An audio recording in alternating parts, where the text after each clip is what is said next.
That motorcycle is an eyesore, and per Section 12C, it's subject to immediate removal. Colleen Durrett's voice had that brittle, self-righteous edge as she flicked a laminated notice onto Eli's bike seat, like she was serving a court summons. I was halfway down the driveway with my coffee still in hand, but Eli was faster. He stepped between her and the bike, calm as ever, and pulled his wallet from his back pocket. "Ma'am," he said, flipping it open just enough for the gold badge to catch the morning sun. "You're issuing a removal notice to an on-duty patrol vehicle."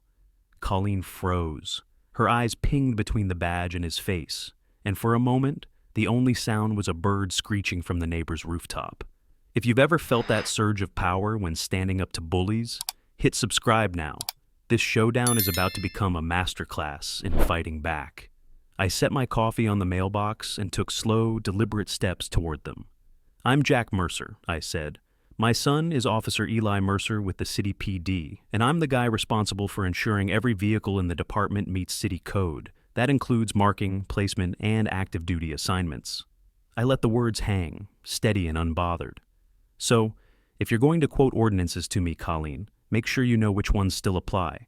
She blinked, once, then twice, before retreating into that brittle smile HOA board members wear when they're not used to being challenged. Driveway aesthetics matter. That wasn't personal. But it was. My garage hasn't held a car since my wife passed. It's still set up exactly how she left it. Oxygen tank, chair rail, the art she painted when the chemo let up for a few hours. I couldn't bring myself to move it. I still park in the driveway, and Eli parks behind me when he comes home from shift. The motorcycle, it's not just transportation. It's part of his life, his service, our survival. When she slapped that violation on the seat, she wasn't just picking a fight with a bike. She was stepping on the only untouched part of our lives that still made sense. And I'd seen enough technical overreach behind a badge to recognize it when I saw it behind an HOA clipboard. "Where are you watching from?" Because here in this neighborhood, Colleen Durrett thinks she's the queen of uniformity, and she just tried to drag a cop's badge through mulch over a policy she doesn't even have legal ground to enforce. She doesn't know it yet, but she picked the wrong driveway this time. By noon, the notice was gone, but I knew better than to think it was over. Colleen's kind didn't retreat. They regrouped. She'd taken a snapshot of the motorcycle before Eli showed his badge, and I could practically hear the email thread spinning into motion. A single document doesn't just vanish in a neighborhood like ours, it multiplies. Later that afternoon, I walked 3 houses down to speak with Mr. Alvarez. He was retired Air Force and walked with a cane ever since his second back surgery. His eyes narrowed when I mentioned the notice. "She got you too?" he muttered, leading me around to his garage. Inside was a spotless sedan, and next to it, a rust-colored Honda Shadow. Towed last month, no warning. Said I violated the visual harmony policy. 48 hours later, it was gone. Cost me $300 to get it back. "Did you push back?" "Tried," he said. "They sent me a form letter and quoted some nonsense about vehicle class exceptions. I called the city. They said the HOA has no authority over private driveways if the vehicle's registered and operable. That last part stuck with me. I knew it was true. In fact, I'd signed off on the city's enforcement policy update 2 years ago, including language that deliberately limited HOA authority in driveway matters unless they filed for annual municipal incorporation. "You still got that letter?" I asked. "Trash," he said. Didn't want to look at it. I thanked him anyway and made a mental note. Colleen was counting on silence, embarrassment, paper cuts disguised as policy. But her enforcement only worked if no one knew how shallow her authority really was. That evening, I made another stop, Mrs. Keating, 2 doors down. Widowed last year, quiet, meticulous. She didn't answer at first, but I waited. When she finally opened the door, her eyes darted to the street like she was checking for witnesses. "You didn't hear it from me," she whispered, "but Colleen fined me for leaving my trash bin out an extra 30 minutes. I blinked. 30 minutes? I was driving back from the clinic. Blood work ran late. She said I disturbed the visual cadence of the block. Her mouth twisted like the words themselves made her feel sick. I paid it, didn't want trouble. That was the theme of the day, people swallowing injustice just to avoid the energy of a fight. I understood it. Grief had made me quiet for months. But now, I was waking up again. By the time I got back home, Eli had left for his night shift, and the motorcycle sat in the same place. No new notes, no boots, no tow. But I saw Colleen walking her dog past the end of our yard, not the sidewalk, the actual grass line. She was watching, taking mental inventory, waiting for the next mistake. She met my eyes and smiled. It wasn't polite, it was possessive. The kind of smile that says, "This isn't over." I didn't flinch. I turned and walked into the garage, flicking on the lights. The chair was still there, the one my wife had spent her last conscious day in, painting strokes across a canvas while the sun leaked through the window. She loved yellows, said they made her feel like she was fighting back. I glanced over the oxygen tank, the unused medication bottles I still hadn't thrown away, and the small shelf of hospital paperwork I hadn't touched. My truck hadn't seen this garage in 3 years, because it didn't feel like a garage anymore. It felt like a chapel, a place of memory and mourning, and I wasn't going to desecrate it just because Colleen wanted driveways clear for the sake of uniformity. I stepped back out and closed the garage slowly, hands firm on the handle. Then I grabbed my notepad. 3 violations in 1 day, all unrelated, all illegal. She wasn't just stretching her power, she was bluffing with broken cards. And if she was bold enough to pull that on an off-duty cop and a war veteran, I had to wonder how many other residents were just too tired to speak up. I didn't know yet how I'd take her down, but I knew where to start. The next board meeting wasn't for another week, but I didn't wait. Instead, I showed up early at the HOA clubhouse during one of their community beautification sessions, a fancy name for mandatory volunteer labor dressed up with lukewarm coffee and cold donuts. I didn't care about planting tulips. I wanted to see who was still orbiting Colleen. That's when I spotted her, Rita Nguyen, sitting near the window with a clipboard and pen, checking off attendance. She looked every bit the part: neutral sweater, flat expression, HOA name tag pinned like a shield. But her eyes gave her away. She saw me and flinched, not big, but enough. I grabbed a bottle of water from the table and circled toward her, casual. She glanced down, scribbled something, then reached for her phone like she suddenly needed to check the time. "You're early," she said without looking up. "So are you." She didn't respond, just tightened her grip on the clipboard. I leaned against the window frame. I heard from Mr. Alvarez and Mrs. Keating. That got her attention. Her eyes flicked up, then away. "I'm not trying to start a fight," I said, voice low. "I just want to know why so many neighbors are getting burned for rules that don't exist." She finally looked at me, really looked. There was tension in her jaw, the kind that comes from biting your tongue too long. "She said it's about cohesion," Rita muttered. "But it's not. It's control. And she knows most people won't push back." I waited.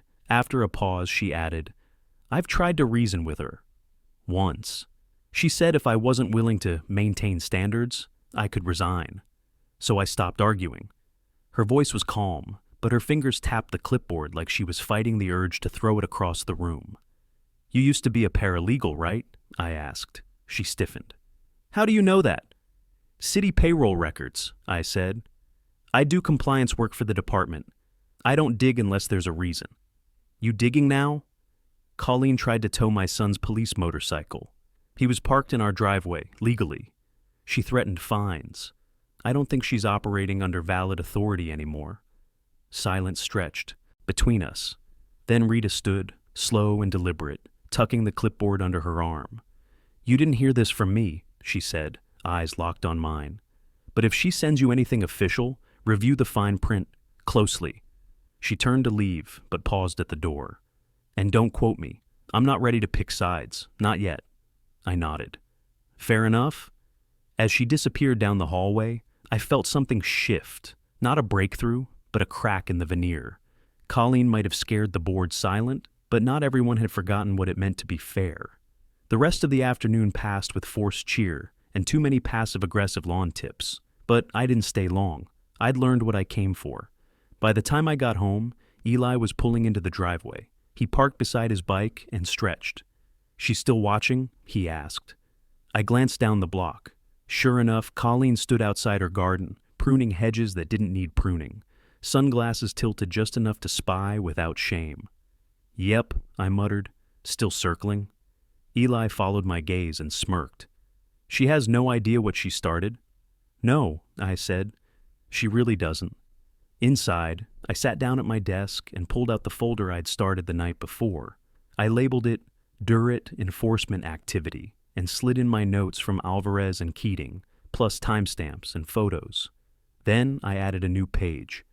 Rita Nguyen, former paralegal, board secretary. Admitted board pressure, recommends careful reading of official notices.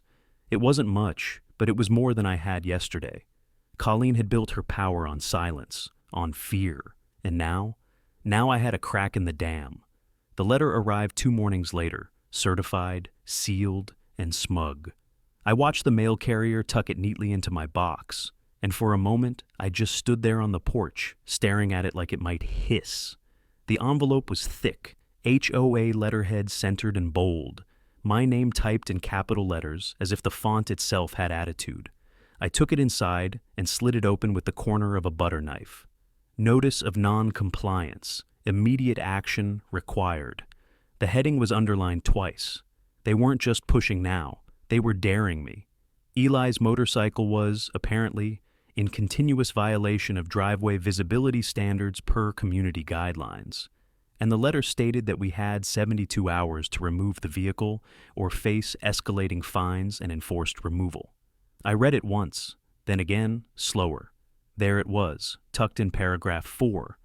Pursuant to authorization granted under City Ordinance 7.3a, the HOA reserves the right to regulate vehicle aesthetics and enforce penalties in alignment with visual harmony expectations. I stared at that sentence. My stomach didn't drop. My pulse didn't spike. I just smiled. Because I helped write the revision to City Ordinance 7.3 2 years ago, and the sentence they quoted, it didn't exist anymore. I pulled up the updated ordinance from the city's official legal database. The HOA's right to regulate driveway use had been revoked unless a separate permit was filed and renewed annually through the Office of Neighborhood Governance. I checked the registry, searched for Hollow Creek Estates. No permit on file. Not for this year, not for the one before. They had no standing, none. That paragraph in their letter wasn't just outdated, it was functionally fraudulent. I printed the current ordinance and highlighted the relevant changes. Then I laid their letter beside it. Colleen was banking on no one knowing better. Too bad for her, she'd picked the one person in the neighborhood who specialized in city enforcement audits. Just as I was organizing the documents into a new folder, I heard a knock at the front door. When I opened it, a young man in a security vest handed me another envelope. This one was thinner, but somehow more insulting. It was a violation escalation form, a pre-filled fine schedule, listing potential penalties if we didn't comply.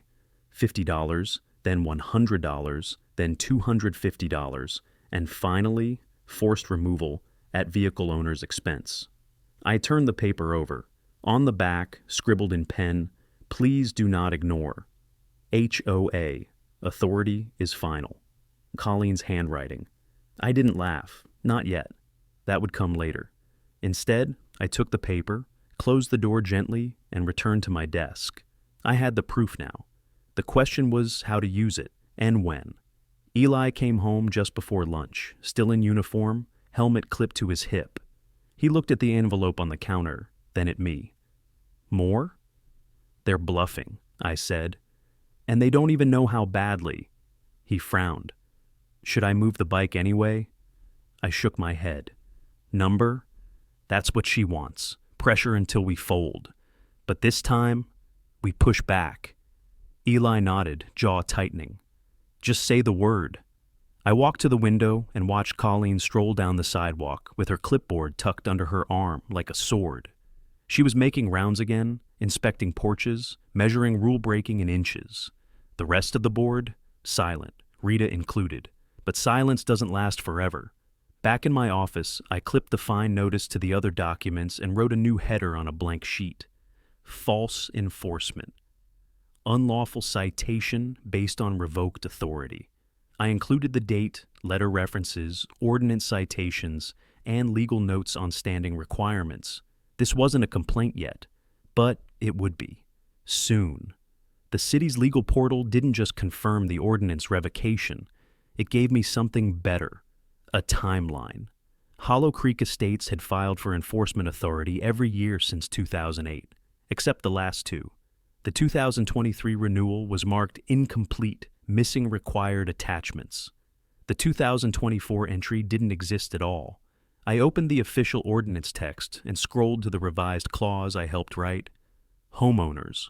Associations must file an annual certification of enforcement authority, including documentation of board member approvals and municipal training completion. Failure to do so results in a lapse of enforcement privileges for that calendar year. No certification, no authority, no legal standing to issue fines, tow vehicles, or threaten enforcement. Colleen's letters weren't just bluffs, they were impersonations of power. I printed everything: screen captures, ordinance pages, timestamps, digital receipts. Then I compiled them into a single report labeled HOA Overreach. Evidence of lapsed enforcement authority. That would have been enough for most people. But I wasn't most people.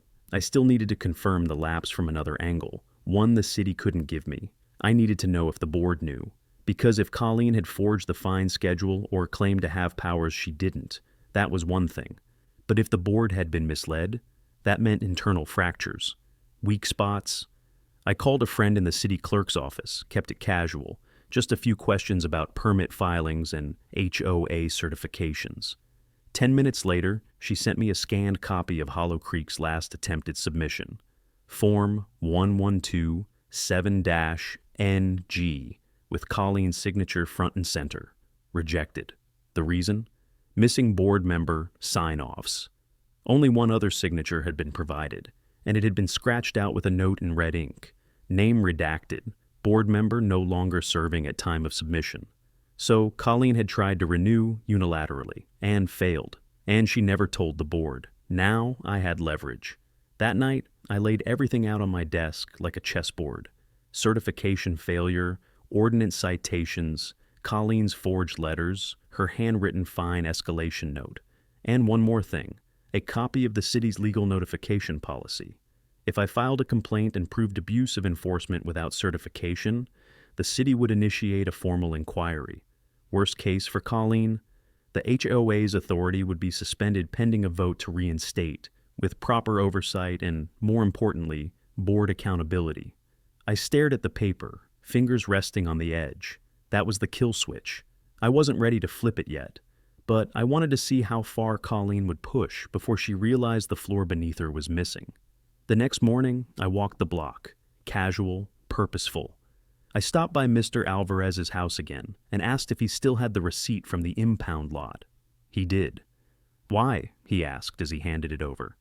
Because if I'm right, I said, you were charged based on a policy that didn't legally exist.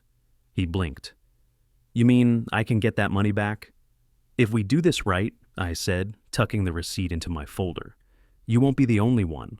That afternoon, I stopped by the clubhouse, empty save for one person behind the desk, Rita. She looked up, unsurprised. I figured you'd come, she said softly. I'm not here to start a war, I said, but I do need to know, did you sign last year's certification? She shook her head slowly. Colleen said she'd handle it, sent me a form to sign after the deadline passed. I refused. My throat tightened.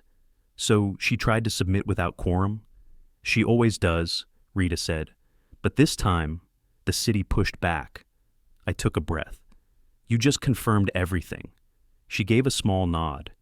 But if you're going to do something, do it right. No shouting, no theatrics, just facts. I've got those, I said. All I need now is timing. And in that moment, I saw it. Just a flicker, relief. Rita wanted out. And I was giving her the door. I stayed up late that night, flipping through the documents spread across my dining table like a detective at the edge of something big. Colleen hadn't just made a clerical error. She had actively cited expired authority, issued financial threats, and masked it all under the language of neighborhood order. And the board. Most of them didn't even know, except Rita. And now she'd confirmed it. I kept returning to that fine escalation letter, specifically her handwriting on the back. Please do not ignore. HOA authority is final. The arrogance of it, the certainty. But more than that, the bluff. She was betting that no one would check, no one would fight. She didn't expect me.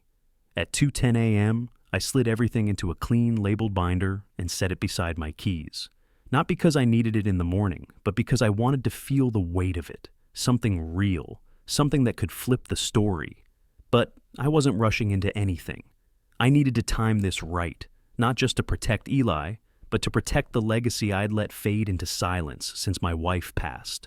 That garage wasn't just a room, it was a boundary line, a symbol of what I chose to keep sacred. Colleen wanted that gone. She wanted uniformity, symmetry, and silence.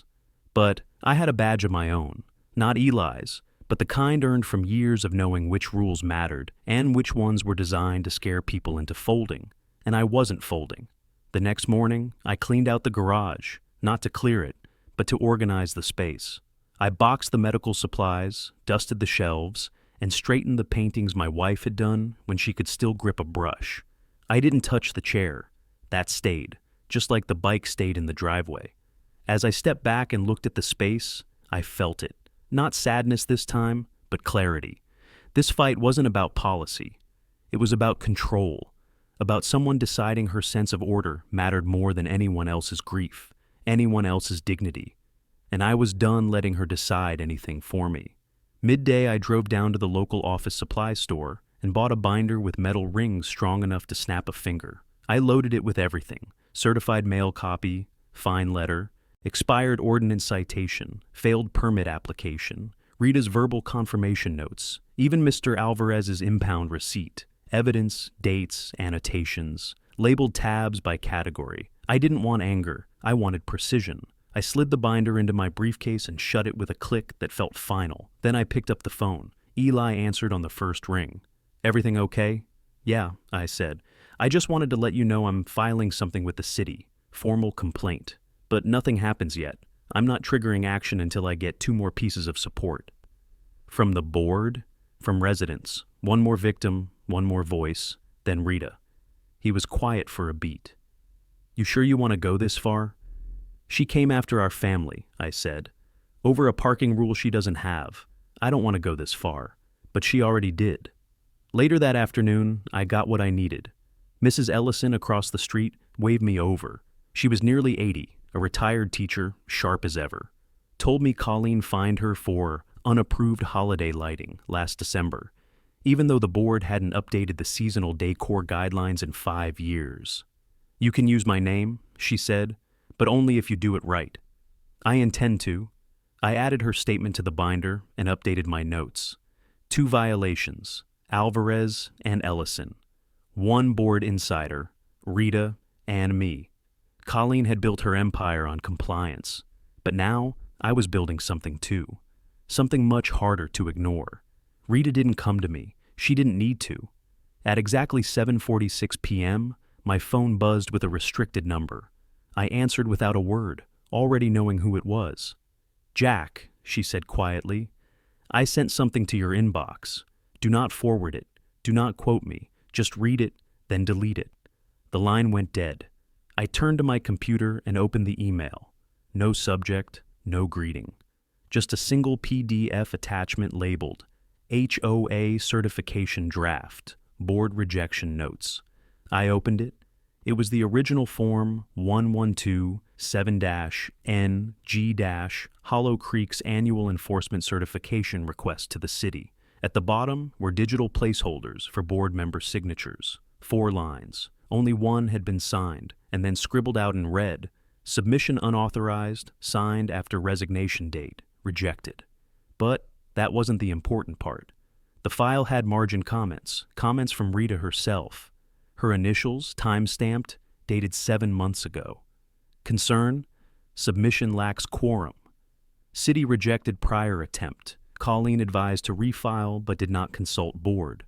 Formal board vote never occurred. I leaned back in my chair. There it was, in writing, from inside the board. Rita had just handed me the internal proof that Colleen had been operating without legal standing. Not only that, She'd gone behind the board's back and tried to enforce power she no longer held. And the kicker? The document metadata said last, modified by C. Durrett. I printed the file and added it to the binder under a new tab, Internal Board Evidence. Then I did exactly what Rita told me. I deleted the email. 15 minutes later, I stepped outside. The neighborhood was quiet. No barking dogs, no kids playing in the street, just the faint hum of a sprinkler 2 houses down. Colleen's porch light was on, and she was outside again, trimming the same hedge for the 3rd time that week. I watched her from across the road, watched the way she kept looking at driveways, at grass lines, at door paint. Like order was oxygen and she was running out. I almost felt sorry for her. Almost. The next morning, I filed a notarized statement to accompany the evidence binder. I didn't trigger the complaint yet. That came later. But I drafted the whole thing, down to the last paragraph. This document outlines a formal allegation of unlawful enforcement, improper fines, and expired authority used under color of governance by a sitting HOA president. Multiple residents have been affected. Standing requirements were not met. Per City Ordinance 7.3a, it was ready. And now, so was I. Around noon, I texted Rita. "Thank you, I'll be careful." She replied 6 minutes later. "Just make it clean. No drama, let the truth speak." That night, I took the binder out one last time and reviewed every tab. Expired city permit.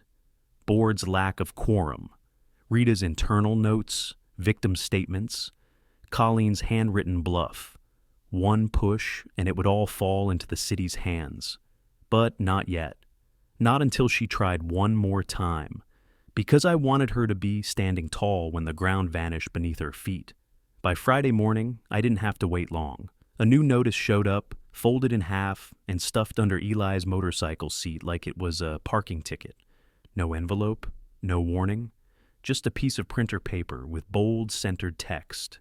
Final violation. Towing scheduled for Monday at 9 a.m. And beneath it, in smaller print, as per Hollow Creek HOA authority under City Ordinance 7.3a, continued noncompliance will result in removal. Same false citation, same tone of absolute control. But now I had the trap set. Colleen was doubling down on authority she didn't possess, and time-stamping her threat. I took a photo of the paper where she'd left it, then another of Eli's bike, perfectly parked, plates visible, completely legal. Inside, I pulled out the binder and clipped the new photo to a fresh sheet labeled Final Threat, Evidence of Escalation. This wasn't just a violation anymore, it was retaliation, targeted, repeated, and unsupported by any lawful standing. I sent one message to Rita. She's scheduled a tow. Her reply came 3 minutes later. Then it's time. With the evidence now irrefutable and time-stamped, I prepared the complaint packet for submission. I made 2 copies, one for the City Enforcement Office and one for Colleen. But I wasn't, just going to slide it into her mailbox and walk away. Number. This needed to be public, clean, controlled. I reviewed the city procedure. Any formal complaint filed under municipal HOA regulation requires acknowledgement by both city clerk and HOA board, which meant once I filed it, the board would be served within 48 hours, and a special meeting would be triggered. Perfect. Still, I needed one more thing: support from those affected. Alvarez and Ellison had already agreed. I reached out to Mrs. Keating next. She hesitated at first, said she didn't want her name in a public fight. But when I explained that she wouldn't need to speak, only submit a notarized statement, she agreed. "I'm tired of being scared in my own neighborhood," she said. "Just make sure she doesn't sweep it under the rug." "I won't." That evening, I collected her signed affidavit and added it behind the other 2. 3 witnesses, internal confirmation, legal code, timeline of abuse. Everything was airtight. Still, I couldn't help but glance out the window again. Colleen wasn't trimming hedges this time. She was on her porch, laptop open, sipping iced tea like it was any other summer night. Calm, composed, entirely unaware of the wrecking ball sitting 3 houses down. I spent the next hour finalizing my complaint packet, hole punched, labeled, sorted in chronological order. I included a cover letter with citations, including the permit lapse and supporting resident affidavits. Then I drafted my formal summary. This complaint seeks immediate suspension of enforcement authority held by Hollow Creek Estates Homeowners Association due to failure to maintain annual certification per City Ordinance 7.3a. The evidence herein documents unauthorized citations, threats of fines, and attempts at property seizure carried out under expired jurisdiction. Signatures from affected residents and corroboration from a sitting board member included. Saturday morning, I dressed clean and formal, button-down shirt, black binder under my arm. I didn't look like a grieving widower anymore. I looked like a man ready to dismantle a kingdom. At the city clerk's office, I submitted the packet in person, stamped, dated, logged. The clerk flipped through the binder, then looked up at me. "You sure about this?" "Every word," I said. She nodded. "Board will be served in 48 hours. You'll receive notice of the special hearing date next week." As I stepped out into the sunlight, the weight in my chest didn't disappear, but it shifted, from grief to purpose, from reaction to strategy, from victim to architect. By Sunday morning, Hollow Creek was buzzing, but not in the way Colleen intended. I'd kept quiet after filing the complaint, but word travels fast in a neighborhood where fences are waist-high and everyone sees everyone's mail. Mrs. Keating had mentioned it to her bridge partner. Alvarez dropped a few lines to the retired firefighter on Maple Court. And by dusk, my phone had lit up with 6 different texts from neighbors I barely knew. Each one started the same way. "She got me too." I told them the truth, nothing flashy, just that a formal complaint had been filed and the city would be conducting a review. I didn't invite a rebellion. I didn't have to. The rebellion was already awake. That afternoon, I got to work preparing for Monday morning. If Colleen really intended to follow through on the motorcycle tow threat, I needed to be ready with witnesses and evidence. I started with positioning. I angled Eli's bike a bit straighter, checked the registration, and made sure the plates were visible and up to date. I took fresh photos, left side, right side, full angle from the street. Then I documented the time and weather conditions. She wasn't going to claim shadows, obstruction, or ambiguity. Not this time. I printed the city's current vehicle ordinance and taped it to the inside of our front window, right next to a copy of the HOA's expired permit status. Below that, I posted a laminated copy of the formal complaint notice, stamped and logged by the city clerk. It wasn't just a defense. It was a warning shot. Colleen's power only worked when it was invisible, when neighbors believed she held the cards. Now they could see the empty hand. Around 6 p.m., I got a text from Eli. "I'll park the cruiser across the street tomorrow, just in case she still tries it." "Copy that," I replied. "Bring a body cam, too." I wasn't playing games. If a tow truck showed up, it would be recorded, time-stamped, and accompanied by real-time violations of city law. Next, I walked over to Rita's. She didn't open the door right away, but I waited. When she finally did, she looked more tired than before, like the weight she'd been carrying was finally beginning to show. "You filed it," she said. I nodded. She didn't invite me in, just leaned against the doorframe with her arms crossed. "They're going to ask for a board response," I said. "Once that hearing is scheduled, you'll be looped in. I listed you as a corroborating witness." "I know," she said. "I got the alert today." "You still good?" Her eyes didn't waver. I was never good with any of this, just scared. But not anymore. Before I turned to leave, she added something low, almost like a confession. She keeps a file, in her office, of everyone she's written up. Names, photos, dates, even guesses about who might be non-compliant next. That chilled me. She calls it the Harmony List. I blinked. "You're joking." I wish I was. I didn't push for more, just nodded and walked home. So this was more than power. It was surveillance. A strategy of intimidation disguised as oversight. No wonder people kept quiet. But tomorrow, Colleen would try to enforce a rule she had no right to touch, and I would be waiting. I spent the evening preparing a 1-page fact sheet and slid it under the doors of 10 homes on our block. No names, no accusations. Just, a formal city complaint has been filed against Hollow Creek Estates HOA for issuing unlawful citations without active certification. City Ordinance 7.3, revokes enforcement authority without valid annual registration. Please review your violation history and contact the city clerk's office for records requests. No signature, just information. By midnight, I stood at the window one last time. The bike sat there, perfectly still under the porch light. The documents glowed faintly through the glass. Tomorrow, at 9 a.m., the clock would run out. But not on me, on her. Monday morning arrived quiet and sharp. The sky was cloudless, the kind of pale Florida blue that made every detail stand out. The dew on the grass, the glint off chrome, the exact shadow line of Eli's motorcycle parked in the driveway. I stood on the porch with my binder beside me, a clipboard in hand, and two neighbors sitting in lawn chairs across the street, Alvarez and Ellison, uninvited but entirely welcome. At 8:52 a.m., a dark blue pickup with magnetic tow decals rolled slowly into Hollow Creek. She actually did it. The truck stopped at the end of the block. I could see the driver reading something on a clipboard before glancing at the house number. Then Colleen emerged. She came striding down the sidewalk like she owned the concrete, clipboard in one hand, sunglasses fixed squarely on her face. Her gait was crisp, deliberate, not rushed, like she expected applause. I didn't move. The tow driver parked at the curb and got out, still uncertain, already cautious. Colleen turned to him and pointed at the bike. "This is the one, per HOA directive." I stepped forward, binder under my arm, and handed the man a sheet of paper before he could reach for anything. "Before you touch that bike," I said, calm and even, "you should read this. That vehicle is parked legally.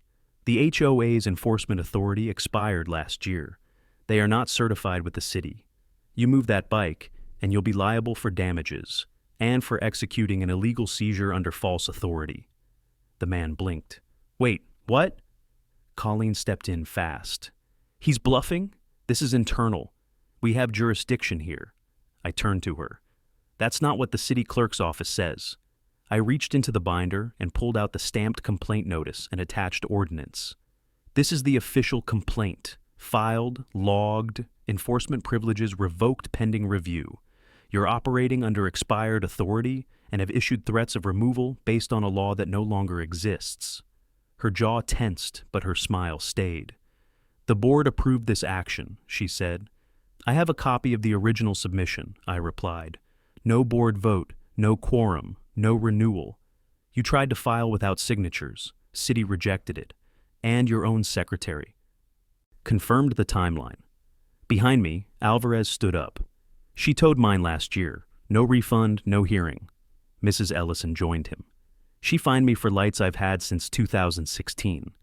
The tow truck driver looked between us, then back to Colleen. "Ma'am, I'm going to need to verify this. I don't want to get caught in the middle of a legal mess." Colleen's calm cracked. "You were contracted. I'm authorizing you." "Authorization," I said, "requires valid standing. And you don't have it."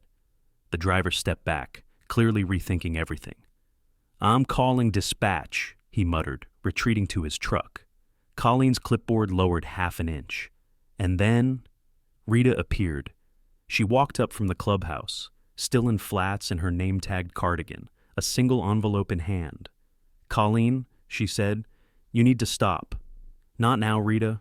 Rita didn't flinch. She handed her the envelope anyway.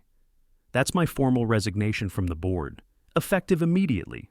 I've submitted a statement to the city confirming our lack of quorum. You no longer speak for this HOA." Colleen tore open the envelope and scanned the letter. Her face didn't twist. It just fell. No tantrum, no denial, just silence. The tow truck engine hummed back to life. The driver gave me a small nod before turning the wheel and pulling away down the street. Colleen turned on her heel without a word and walked off. No orders, no threats, just footsteps fading into the quiet. Eli stepped outside a moment later, fresh from sleep, blinking at the retreating truck. "She actually showed up?" he asked. "Yep." "Damn." I turned back to the driveway. The bike sat untouched, the sun just beginning to catch on its mirrors. "She won't recover from this," I said. Eli grinned. "Good."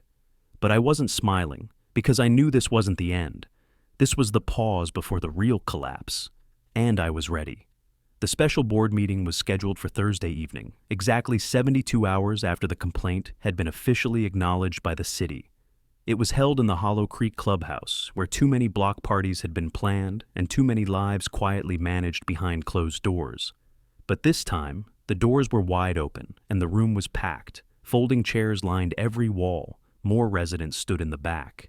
I spotted Mr. Alvarez near the snack table, arms folded across his chest. Mrs. Keating sat beside Ellison, who held a small manila envelope I'd helped him prepare, a copy of his impound receipt and a notarized statement. Even Rita was there, sitting off to the side, no name tag this time, just a simple folder in her lap. And Colleen? She stood behind the podium like nothing had changed, perfect posture, pastel blouse, printed agenda fanned out beside her like she was still leading a garden tour instead of facing a public reckoning. "We'll begin promptly," she said into the mic, voice cool and rehearsed. "There's been some confusion about enforcement procedures. Let's keep this civil." I didn't need the microphone. I stepped forward as the city liaison entered from the side door. A young man in a charcoal blazer with a city seal badge on his collar. He gave me a nod and took his place in the front row. I opened the binder, same one, still heavy. "I submitted a formal complaint to the city," I began, voice clear, deliberate, documenting that Hollow Creek Estates HOA has issued citations, fines, and threats of vehicle removal under expired authority. There was a murmur across the room. No one interrupted. I continued. "The city requires annual certification of enforcement standing under Ordinance 7.3a. The HOA failed to renew this certification in 2023. It did not file one at all in 2024. Yet fines were issued. 2 threats were made, and power was exercised, without legal right." I turned toward the city liaison. "This binder includes stamped rejection notices, city records, internal board correspondence, and resident testimony. I request immediate suspension of all enforcement activity pending review." Colleen's voice cut in before he could respond. "That's a gross mischaracterization," she snapped. "The board delegated authority. I acted on behalf of community interests." Rita stood up, quiet but firm. "There was no delegation, no vote, no quorum." Colleen's face flushed, but Rita didn't flinch. "I was the only board member she asked to sign, and I refused. She tried to file without proper signatures and was rejected. She then continued issuing warnings and violations without our knowledge." Gasps rippled across the room. The city liaison raised a hand for order, but I didn't need to speak. Rita had said it all. Colleen took a step back from the podium. "I have always acted in the best interests of this community," she said, quieter now. "But not within the law," I replied, "and not with our consent." The liaison stood and cleared his throat. "Per city procedure," he said, projecting calmly, "a formal review is underway. Effective immediately, all enforcement actions by Hollow Creek Estates HOA are suspended. No fines may be issued, no citations enforced, no vehicles towed. A compliance audit will follow." The room broke into chatter, not angry, relieved. Colleen turned toward the back exit, eyes flicking around like she was looking for someone to rescue her. No one moved, not even her own allies. Not anymore. As she stepped down from the platform, I caught her eye, not with malice, just finality. She'd built a throne on silence, and tonight, the silence ended. Rita approached the podium slowly. "I'd like to motion for a community vote," she said into the mic, "to remove Colleen Durrett from her position and establish an interim leadership board until the audit is complete." Seconded, voted, passed. And just like that, the reign was over. I stood at the back as chairs scraped and people filed out into the warm evening air. Eli met me by the door. "She's really gone?" "From the board, yes," I said. "From here, we'll see." But for the first time in weeks, I didn't feel watched. I felt seen. The next morning, her name was already gone from the HOA website. No thank you for your service. No farewell message. Just a blank space where President Colleen Durrett had once stood like an iron gate. Eli and I sat on the porch with coffee, watching early joggers pass by without hesitation. No clipboards, no measuring tape, no sideways glances. Just neighbors being neighbors. He nodded toward the driveway. Guess the bike's safe now. I smirked. Guess so. But it was more than that. For weeks, that motorcycle had been a symbol of provocation, of power, of a battle fought in silence. But now, it was just a bike, parked where it belonged, and behind it, the garage door still closed over my wife's chair and paintings and quiet breath that once filled that space like sunlight. I didn't open the garage that day. I didn't need to. Some things don't need to be touched to be honored. They just need to be protected. Later that afternoon, Rita stopped by. She stood at the edge of my lawn holding a single sheet of paper. They scheduled the audit hearing, she said. 2 weeks from now. Full review of the HOA's actions and financials. Good, I said. You okay? She gave a half smile. Getting there. I didn't realize how much I'd been holding my breath. You're not alone. She nodded. 3 people already signed up for interim board slots. No politics, just volunteers. That, more than anything, told me the spell had broken. The fear, the silence. It wasn't a fixture anymore. It had been propped up by habit. And now, people were choosing something better. Before she left, Rita looked over her shoulder. I told the others, "You're not running for board?" "Nope," I said. "I didn't do this to lead. I just wanted to stop the bleeding." "Well, thanks for swinging the hammer." After she left, I walked inside and opened the binder one last time. The evidence was there, the ordinance, the statements, the resignation letter. But now, I wasn't holding it for defense. I was holding it for memory. To remind myself that order can't exist without fairness, that rules mean nothing without consent, and that silence, when it becomes the rule, is just another kind of theft. That evening, Eli grilled steaks. We played music through the porch speakers, let the dogs roam the yard without worrying about leash length violations or grass height regulations. And for the first time since this all began, I looked at our neighborhood and didn't see battleground lines. I saw home. If you want more stories of homeowners standing up to HOA tyranny, hit subscribe right now, share your story in the comments, and let me know where you're watching from. Some fights aren't about winning. They're about showing people they're allowed to fight at all. And this time, we won.